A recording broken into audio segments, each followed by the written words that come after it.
Oke teman-teman, kali ini Matemagis akan membahas kelanjutan dari turunan fungsi implisit. Kalau teman-teman mau tahu lebih dulu tentang fungsi implisit itu seperti apa, teman-teman bisa cek video sebelumnya.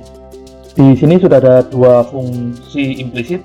Yang pertama adalah xy kuadrat plus y kuadrat sama dengan 1. Yang kedua adalah fungsi sin x plus sin y sama dengan 1. Keduanya adalah fungsi implisit. Cara menurunkannya sebenarnya mudah, kita hanya tinggal menurunkan tiap suku yang ada di sini. Jadi x kuadrat kita turunkan, y kuadrat kita turunkan, 1 kita turunkan terhadap x. Jadi kita cukup tuliskan seperti biasanya, yaitu d per dx, atau kita baca turunan x kuadrat terhadap x ditambah turunan y kuadrat terhadap x sama dengan turunan 1 terhadap x, gitu ya. Kita cukup tahu kalau turunan dari x kuadrat itu sama dengan 2x, ini mudah ya. Ditambah untuk turunan y kuadrat terhadap x, nah kita bisa, teman-teman bisa perhatikan ini. Dari y kuadratnya ini bukan suatu konstanta ya. Jadi dia tidak boleh dianggap sebagai suatu konstanta, sehingga kita tidak bisa menurunkan y kuadratnya sebagai konstanta atau sama dengan 1. Cara menurunkannya kita bisa memisalkan itu dengan u. Jadi katakanlah u sama dengan y kuadrat, kemudian berarti du per dx itu kan sama dengan du per dy dikalikan dy per dx. Kalau teman-teman ingat, ini adalah aturan rantai ya.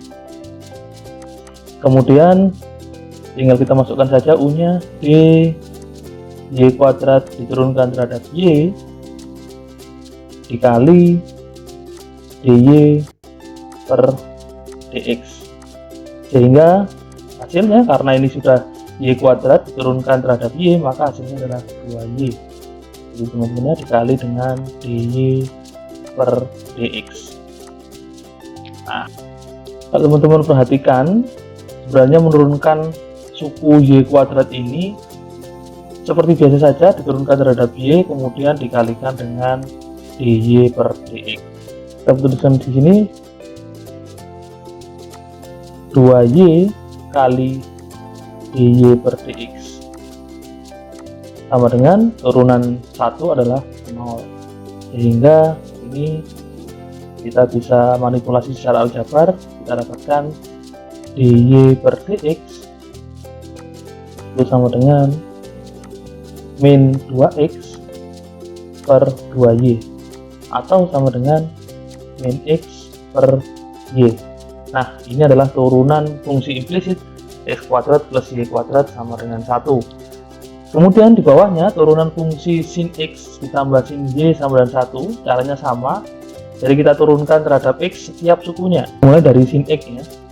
Jadi sin x kita turunkan terhadap x, kemudian ditambah sin y,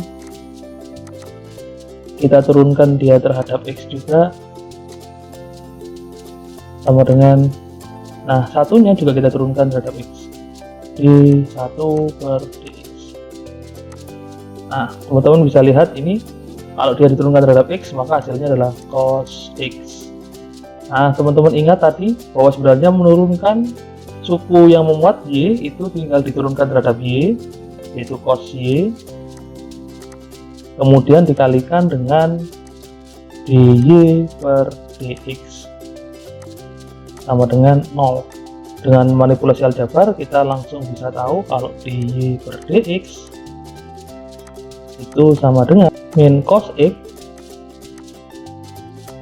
per cos y.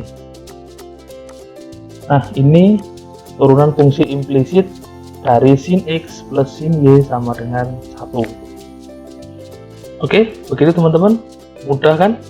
Jadi yang perlu kita perhatikan, kita hanya perlu menurunkan setiap sukunya terhadap x. Nah, bagaimana jika nanti ada fungsi yang dalam satu sukunya memuat x dan y? Contohnya seperti ini. Misalkan ada fungsi implisit 3x plus 4x kuadrat y dikurangi y kuadrat sama dengan 5. Nah, bagaimana cara menurunkan fungsi semacam ini? Ini nanti diturunkan terhadap x mudah, ini diturunkan terhadap x mudah, ini diturunkan terhadap x. Bagaimana? Nah, untuk memahaminya kita akan ketemu lagi besok ya. Kita akan ketemu lagi besok di pembahasan mengenai turunan fungsi implisit yang memuat suku dengan variabel x dan y.